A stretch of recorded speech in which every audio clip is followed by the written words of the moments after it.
Good morning. शिक्षा की पाठशाला में आज हम सर्वनाम पढ़ेंगे, जो कि आने वाली वीडियो और एग्ज़ाम ही नहीं बल्कि सभी एग्ज़ाम्स के लिए बहुत ही महत्वपूर्ण है। फिर चाहे वो यूपीएससी हो या फिर लेखपाल, सभी के लिए ये महत्वपूर्ण वीडियो है। जीरो से हीरो वाली क्लास है इसके अंदर। यदि आपसे ये वीडियो छूटा तो वीडियो में सिलेक्शन का सपना टूटा। जी हाँ, सो क्लास को पूरा ज़रूर देखें। चलिए शुरू करते हैं। सर्वनाम। सर्वनाम को इंग्लिश में प्रोनाउन कहते हैं और सर्वनाम का अर्थ होता है सब का नाम। अर्थात हम यूँ कह सकते हैं कि वह शब्द जो सब नामों की जगह प्रयुक्त हुए हों उन्हें हम क्या कहते हैं? सर्वनाम कहते हैं। अब नाम क्या है तो ये मैं पिछली वीडियो में बता चुका हूँ, प्लेलिस्ट में पड़ी हुई, आप जाकर देख सकते हैं। मैंने बताया हुआ वहाँ पर कि नाम एक संज्ञा है, फिर वो चाहे किसी व्यक्ति का नाम हो या किसी स्थान का नाम हो या किसी वस्तु का नाम हो, तो जो संज्ञा के स्थान पर प्रयुक्त होने वाले शब्द हैं उन्हें हम क्या कहते हैं? सर्वनाम कहते हैं। जैसे आपने इंग्लिश में पढ़ा होगा pronoun. Pronoun he she it I we you they ETC हमारे क्या हैं? प्रोनाउन में आते हैं। ठीक उसी प्रकार से हिंदी ग्रामर में है मैं हम तुम, वह यह तू, आप कौन जो, सो कोई आदि। ये 11 हमारे क्या हैं? मूल सर्वनाम हैं। और इन्हीं 11 मूल सर्वनामों से सर्वनाम के 6 भेद मिलकर बने हुए हैं। तो आगे उसको भी समझते हैं। पहले सर्वनाम को थोड़ा सा जान लेते हैं। एग्जाम्पल जैसे दिया हुआ है यहाँ पर, राम ने कहा कि वह बाजार जा रहा है। तो राम क्या है? राम एक संज्ञा है। अब संज्ञा की जगह कौन सा शब्द प्रयुक्त हुआ? वह। तो वह हमारा क्या हुआ? सर्वनाम हुआ। ठीक उसी प्रकार से अगला मिश्र वाक्य दिया हुआ है, सीमा ने कहा कि मैं खाना बना रही हूँ। तो सीमा क्या है? सीमा एक संज्ञा है। अब यहाँ पर मैं शब्द जो प्रयुक्त हुआ है तो किसके लिए हुआ? सीमा के लिए हुआ है, लेकिन वो एक्चुअल में है क्या? सर्वनाम है। अब जैसे अगला एग्जाम्पल है, राम ने श्याम से पूछा कि तुम कब आओगे। तो यहाँ पर किससे पूछा? श्याम से पूछा कि श्याम तुम कब आओगे। तो यहाँ पर तुम क्या है? सर्वनाम है। आई होप कि सर्वनाम आपको समझ में आया होगा। आगे और इसको समझते हैं थोड़ा सा। सर्वनाम के भेद। सर्वनाम के कुल 6 भेद हैं। पहला है पुरुषवाचक सर्वनाम, दूसरा है निश्चयवाचक सर्वनाम, तीसरा है अनिश्चयवाचक सर्वनाम, चौथा है संबंधवाचक सर्वनाम, पांचवा है प्रश्नवाचक सर्वनाम, छठा है निजवाचक सर्वनाम। और ये 6 सर्वनाम जो हैं मूल सर्वनाम से मिलकर बने हैं। किससे बने हैं? मूल सर्वनाम। मूल सर्वनाम मैंने अभी बताया वीडियो में कि मूल सर्वनाम हमारे कुल 11 हैं। तो आइए सभी सर्वनामों को एक एक कर समझते हैं। पहला है पुरुषवाचक सर्वनाम, जिसे हम इंग्लिश में पर्सनल प्रोनाउन के नाम से भी जानते हैं। और ये सर्वनाम व्यक्तिवाचक संज्ञा के अंतर्गत आता है, जिसे इंग्लिश में प्रॉपर नाउन और हिंदी में स्थायी संज्ञा कहते हैं। क्या कहते हैं? स्थायी संज्ञा कहते हैं। और स्थायी संज्ञा में किसी का नाम होता है।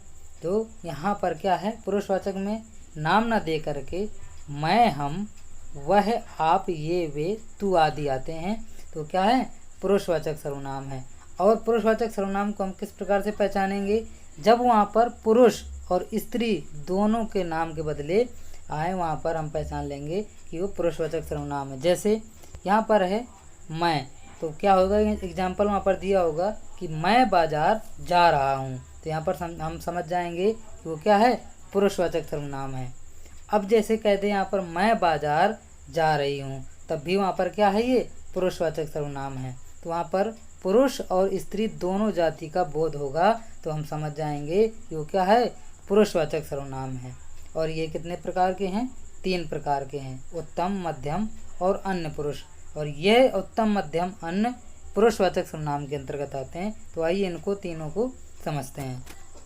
तो एग्जाम में पूछता है कि पुरुषवाचक सर्वनाम के कितने भेद हैं या कितने प्रकार हैं? तो आप बताएंगे 3 प्रकार हैं। पहला उत्तम पुरुष, दूसरा मध्यम पुरुष, तीसरा अन्य पुरुष। तो आइए सभी को बारी बारी से समझते हैं। पहला है उत्तम पुरुष। उत्तम पुरुष की परिभाषा क्या है? बोलने वाले वक्ता को उत्तम पुरुष कहते हैं। जैसे मैं और हम, तो यहाँ पर केवल 2 ही शब्द हैं जो यहाँ पर उत्तम पुरुष में आते हैं। जैसे बोलने वाले वक्ता क्या है? केवल 2 ही हो सकते हैं, इसके अलावा तीसरा व्यक्ति नहीं हो सकता, तीसरा शब्द नहीं हो सकता है। जैसे मैं बाजार जा रहा हूँ, हम बाजार जाएंगे या हम शादी में जाएंगे, है ना। तो यहाँ पर क्या है, उत्तम पुरुष में केवल दो ही शब्द आते हैं जो बोलने वाला वक्ता होता है। बोलने वाला क्या है, केवल दो ही हैं, मैं बोलेगा या तो हम बोलेंगे, है ना। एक वचन होगा तो मैं, बहुवचन होगा तो हम। इसके अलावा तीसरा कोई अन्य शब्द नहीं होगा वहाँ पर उत्तम पुरुष में। तो याद रखिएगा, ये पूछता है कि मैं किस प्रकार का शब्द है, तो आप बताएंगे कि उत्तम पुरुष का शब्द है। पूछता है कि हम किस प्रकार के शब्द, किस प्रकार के पुरुष में आता है, तो आप बताएंगे उत्तम पुरुष में आता है। अब आइए समझते हैं मध्यम पुरुष। दूसरा है मध्यम पुरुष। मध्यम पुरुष की परिभाषा क्या है, सुनने वाला श्रोता जो है मध्यम पुरुष में आता है। जैसे तू, तुम और आप। यदि वो छोटा है तो उसे हम तू कहेंगे, यदि बराबर है तो आप तुम कहेंगे, यदि बड़ा है तो उसे हम क्या कहेंगे, आप कह के पुकारेंगे। तो यहाँ पर तीन शब्द जो हैं मध्यम पुरुष के अंतर्गत आते हैं। जैसे एग्जाम्पल मैं आपको दूं, जैसे आप बोलते हैं ना, छोटा होता है तो बोलते हैं तू क्या कर रहा है, तो तू क्या कर रहा है, तो जो सुन रहा है तो क्या हो गया, तू हो गया। यदि छोटा है, अगर बराबर का है तो हम कहेंगे तुम क्या कर रहे हो, तो ये क्या हो गया, ये सुन रहा है, जो सुन रहा है तो कौन है, वो कौन है, वो तुम है। अब जैसे हम कहेंगे कि आप क्या कर रहे हो, क्या है, आप क्या कर रहे हो, तो जो आप है, जो सुन रहा है, तो वो कौन है, वो आप है। तो किस श्रेणी में आया, वो मध्यम पुरुष में आया। आई होप कि ये भी आपको समझ में आया होगा। चलिए अब समझते हैं अन्य पुरुष को। अन्य पुरुष, अन्य पुरुष क्या है, जिसके संबंध में बात कही गई हो वह क्या है, अन्य पुरुष में आता है। जैसे यह है, वह है, ये और वे। जैसे एग्जाम्पल मैं आपको दूं, जैसे बोलते हैं ना कि यह मेरी किताब है। दो व्यक्ति जैसे आपस में बात कर रहे हैं, दो व्यक्ति आपस में जब बात कर रहे हैं तो दो व्यक्ति क्या कर रहे हैं आपस में, एक दूसरे से, एक व्यक्ति कह रहा है कि यह मेरी किताब है। तो किससे कह रहा है, दूसरे से कह रहा है एक व्यक्ति कि यह मेरी किताब है। किसके विषय में कह रहा है, किसी अन्य के विषय में बात कर रहा है ना। तो जिसके संबंध में बात कही गई हो तो क्या है, अन्य पुरुष की श्रेणी में आता है। अब जैसे वह है, तो वह क्या है, कहते हैं ना कि वह बहुत बेकार आदमी था। तो किसी दूसरे से कह रहा है, एक व्यक्ति किसी दूसरे से कह रहा है कि वह बहुत बेकार आदमी था। तो कौन था, वह है, जिसके संबंध में बात कही गई है वह कौन है, अन्य पुरुष। ठीक उसी प्रकार से ये हैं। तो याद रखिएगा इनके कारक भी हैं, तो मैं कारक भी आपको इन तीनों के बता देता हूँ, उत्तम, मध्यम और अन्य के कारक कौन कौन से हैं। तो आइए शुरू करते हैं पहले उत्तम से। जैसे मैंने बताया था, उत्तम में केवल दो शब्द हैं, मैं और हम। मैं से ही कारक बनता है, मैंने, मेरा, हमारा। मैं से क्या बनता है, मुझे। तो ये सब क्या हैं, इनके कारक हैं, क्या हैं, कारक। और हमसे क्या बनता है, हमने, हमारा, हमको। ये सब क्या हैं, उत्तम पुरुष के कारक हैं। अब मध्यम पुरुष के कारक देख, जैसे तू से क्या बनता है, तूने, तेरा, तुम्हें, तुझे। तो ये क्या हैं, तू के कारक हैं। अब तुम के कारक कौन कौन से हैं, तुमने, तुझे, तुमको, तुमसे, है ना। ये तुम के कारक हैं, है ना। तुमसे, तुम्हारा, ये क्या हैं, तुम के कारक हैं। और आपके कारक हैं, आपका, ये क्या हैं, आपके कारक हैं।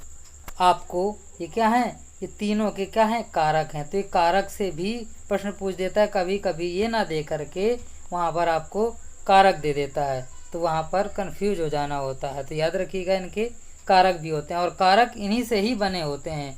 उत्तम, मध्यम, अन्य तीनों से ही क्या हैं, कारक बने होते हैं।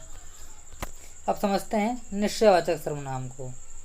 तो निश्चयवाचक सर्वनाम से पता चलता है कि वह सर्वनाम जो क्या है, निश्चित हों। क्या हैं, जो निश्चित हों, उन्हें क्या कहते हैं, निश्चयवाचक सर्वनाम कहते हैं। इनकी परिभाषा पढ़ लेते हैं। निश्चयवाचक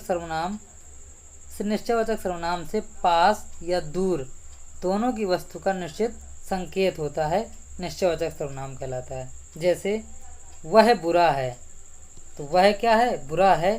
तो वह बुरा होगा तभी तो उसे कहा गया कि वह बुरा है ना।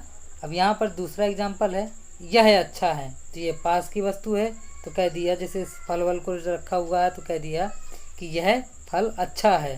तो निश्चित कर लिया, ये अच्छा होगा। उसने देखा होगा, पहले उसको परखा होगा, जांचा होगा, तभी तो उसने निश्चित करके बोला कि क्या है, यह अच्छा है। अब जैसे कहा गया तीसरा एग्जाम्पल कि वह जा रहा है, तो वह क्या है, वह जा रहा है। तो वह जा रहा होगा तभी तो निश्चित करके उसने तय करके कहा कि वह क्या है, जा रहा है। आई होप कि ये भी आपको समझ में आएगा। अब समझते हैं तीसरे सर्वनाम को। तीसरा है अनिश्चयवाचक सर्वनाम। नाम से ही पता चलता है कि जिसमें कुछ निश्चित ना हो। क्या है, कुछ निश्चित ना हो, वो क्या है, अनिश्चितवाचक सर्वनाम है। परिभाषा है वह सर्वनाम जो किसी ऐसे व्यक्ति या पदार्थ का बोध कराए जिसका कोई पता ठिकाना ना हो, वो क्या है, संशय में हो, अनिश्चयवाचक सर्वनाम कहलाता है। जैसे एग्जाम्पल है कुछ या कोई। इनके संबंध में जैसे कोई बात करता है तो बोलता है कि घर में कोई आया है, पता नहीं है कौन आया है लेकिन घर में कोई आया है, तो क्या है, अनिश्चयवाचक सर्वनाम में आता है। तो एग्जाम में पूछे जाते हैं तो आप ध्यान से वीडियो को देखिएगा। अब जैसे अगला एग्जाम्पल दिया हुआ है, घर में कुछ नहीं है। घर में क्या है, कुछ नहीं है। हो सकता है फल ना हो सकता है खाने के लिए आटा ना हो रोटी बनाने के लिए, है ना, हो सकता है कुछ और चीज़ की कमी हो। तो वहाँ पर क्या है, जब कोई चीज़ का निश्चित ना हो, कोई चीज़ निश्चित ना हो, तो वो वहाँ पर क्या है, अनिश्चयवाचक सर्वनाम है। ठीक है, आप इसको भी समझ गए होंगे। अब समझते हैं चौथे सर्वनाम को। चौथा है संबंधवाचक सर्वनाम। तो नाम से ही पता चलता है जिसके संबंध में बात कही गई हो, तो वो क्या है, संबंधवाचक सर्वनाम। परिभाषा है जहाँ पर दो वस्तुओं अथवा व्यक्तियों का संबंध प्रकट होता है वहाँ क्या है, संबंधवाचक सर्वनाम होता है। जैसे जो और सो, जैसे एग्जाम्पल से आपको समझ में आ जाएगा। एग्जाम्पल है जब हम बोलते हैं ना, आपस में बोलने लगते हैं जैसे कि जो आया है सो जाएगा, तो ये क्या है, संबंध प्रकट कर रहा है। जो आया है तो एक न एक दिन जरूर जाएगा, तो क्या है, जो आया है सो जाएगा, तो ये क्या, संबंध प्रकट कर रहा है। तो वह शब्द या वह वाक्य जो संबंध प्रकट करें वो क्या है, संबंधवाचक सर्वनाम है। अगला एग्जाम्पल है जैसा करोगे वैसा भरोगे, तो जैसा बोओगे वैसा पाओगे। इस प्रकार से भी आपको एग्जाम्पल दे सकता है। वहाँ पर पूछेगा कि इसमें कौन सा सर्वनाम है, संबंधवाचक सर्वनाम है या कोई अन्य, तो आप बताएंगे संबंधवाचक सर्वनाम है। जैसे दिया है अगला एग्जाम्पल, वह लड़का जो कल आया था पढ़ने में तेज है, तो वह लड़का जो कल आया था, तो जो क्या है, संबंध प्रकट कर रहा है। जो किसके लिए, उस लड़के के लिए, तो उस लड़के कुछ ना कुछ नाम होगा, और नाम ना दे करके वहाँ पर क्या है, I we you they he she it, है ना, तो ये हिंदी का क्या सर्वनाम होगा, तो क्या है, संबंध प्रकट कर रहा होगा, तो वो क्या है, हमारा संबंधवाचक सर्वनाम है। तो आई होप कि ये भी आपको समझ में आया होगा। अब चलते हैं पांचवें सर्वनाम की ओर। पांचवा सर्वनाम है प्रश्नवाचक सर्वनाम। समझ में आ गया होगा, जिससे प्रश्न का क्या है, बोध हो, उसे प्रश्नवाचक सर्वनाम कहते हैं। एग्जाम्पल है परिभाषा है जिस सर्वनाम से प्रश्न का बोध होता है उसे प्रश्नवाचक सर्वनाम कहते हैं। जैसे क्या, कौन, कैसे, है ना, आदि जो शब्द होते हैं प्रश्नवाचक के, वो शब्द क्या हैं, प्रयुक्त हों और वहाँ पर पूछे कि इनमें कौन सा सर्वनाम है, तो आप आसानी से बता देंगे कि वहाँ पर प्रश्नवाचक सर्वनाम है। जैसे वह क्या चाहता है, तो यहाँ पर क्या आया, तो यहाँ पर हमने पहचान कर लिया कि ये क्या है, प्रश्नवाचक सर्वनाम है। दूसरी पहचान ये होती है कि पीछे इनके क्या है, प्रश्नवाचक चिन्ह लगा रहता है। यदि हिंदी में ना लगा हो तो आप क्या है, क्या, कौन, कैसे, क्यों इत्यादि से आप पहचान कर लेंगे कि क्या है, प्रश्नवाचक सर्वनाम है।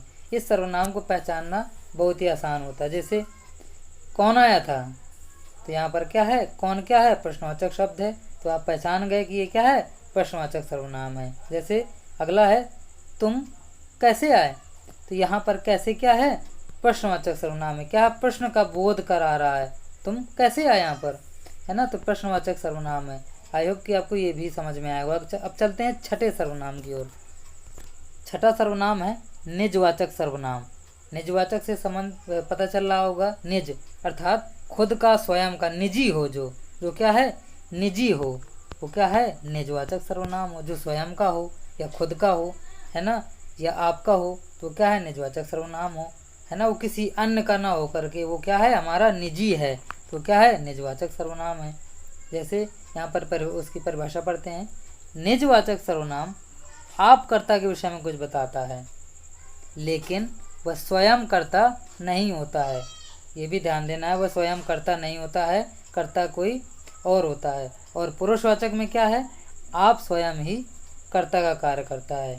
तो यहाँ पर क्या कह रहा है, नहीं, फिर से पढ़िए, निजवाचक सर्वनाम आप कर्ता के विषय में कुछ बताता है, लेकिन वह स्वयं क्या है, कर्ता नहीं होता है। एग्जाम्पल से आप समझ जाएंगे, जैसे आप स्वयं खुद, जैसे एग्जाम्पल दिया हुआ है, यह कार्य मैं आप ही कर लूँगा।